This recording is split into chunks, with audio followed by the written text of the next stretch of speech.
উঠলো বাই তো। না না, আজ আমরা কটক যাচ্ছি না, গন্তব্য দেউলটি, কথাশিল্পীর বাড়ি।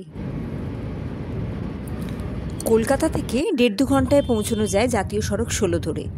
কোলাঘাটের ঠিক আগে ডান দিকে ঢুকে যেতে হবে ফ্লাইওভারের তলা দিয়ে। আমরা পৌঁছে গেছি শরৎচন্দ্রের বাসভবনে। 12টায় বন্ধ হয়ে গিয়েছে, আবার খুলবে বিকেল 4টে। তাই আমরা চলে এলাম রূপনারায়ণের তীরে।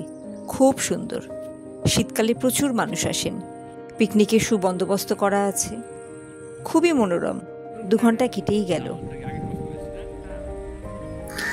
দূরে কোলাঘাটের চিমনি দেখা যায়, বিস্তীর্ণ মাঠ, অনেকটা খোলা জায়গা, কেউ কেউ মাছও ধরছেন।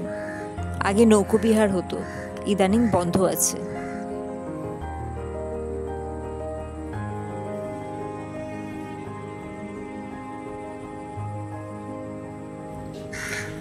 আজ মেঘলা, না হলে ভারী সুন্দর সূর্যাস্তের সাক্ষী হতাম আমরা।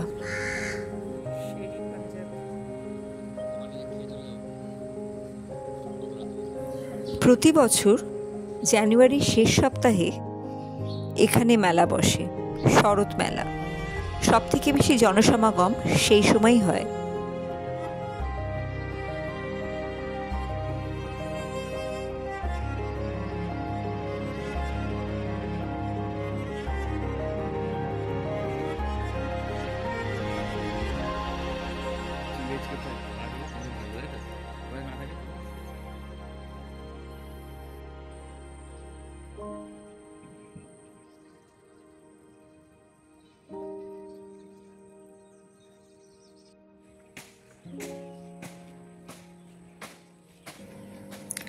শরৎ স্মৃতি মন্দির, হাওড়া জেলায় রূপনারায়ণের তীরে এই বাসভূমি, যা 1923 সালে তৈরি।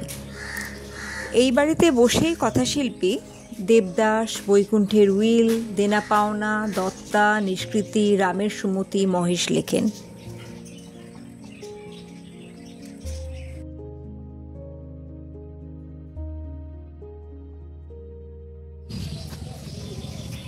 এই বাড়িতে উনি জীবনের 12টি বছর কাটান। কলকাতায় ওনার মৃত্যু হলে ওনার ভস্ম এখানে সমাহিত করা হয়। পাশে ওনার ভাই বেদানন্দ এবং দ্বিতীয় স্ত্রী হিরণময়ী দেবীও সমাহিত। কথাশিল্পীর সমাধিতে ডাক্তার লেখা, উনি বিনামূল্যে গ্রামের মানুষদের হোমিওপ্যাথি চিকিৎসা করতেন। তখনকার দিনে 17,000 টাকা ব্যয়ে বার্মি স্টাইলে নির্মিত এই দ্বিতল বাড়ি। 12 মাসই মনে হয় ট্যুরিস্টের আনাগোনা লেগে থাকে, তবে শীতকালে ভিড় অবশ্যই বাড়বে।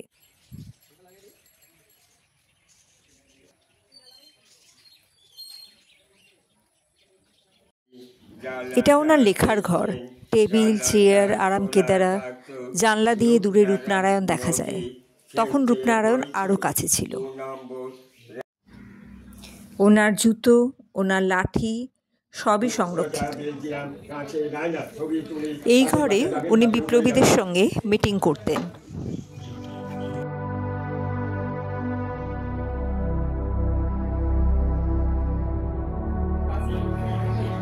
রাধাকৃষ্ণ, লক্ষ্মীর হাঁড়ি সবই সংরক্ষিত।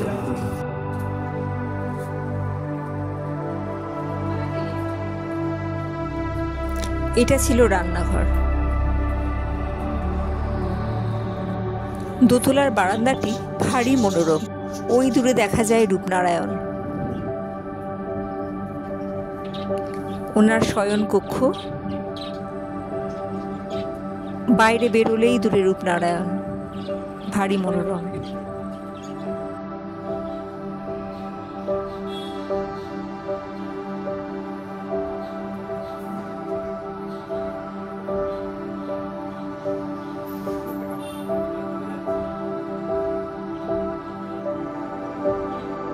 ঘড়িটা আজও চলে। সুন্দর একটা দিন কাটিয়ে এবার আমাদের ফেরার পালা। আমাদের যাত্রা শুরু হয়েছিল বাড়ি থেকে দুপুর 12টা, আর এখন বাজে প্রায় 4:45। বাড়ি পৌঁছতে পৌঁছতে 6টা, সোয়া 6টা। অল্প কয়েক ঘন্টায় কলকাতা থেকে অনতি দূরে খুব সুন্দর একটা ট্রিপ, মন ভরে যাওয়ার মতো। সকলকে ধন্যবাদ সাথে থাকার জন্য। বিদায়।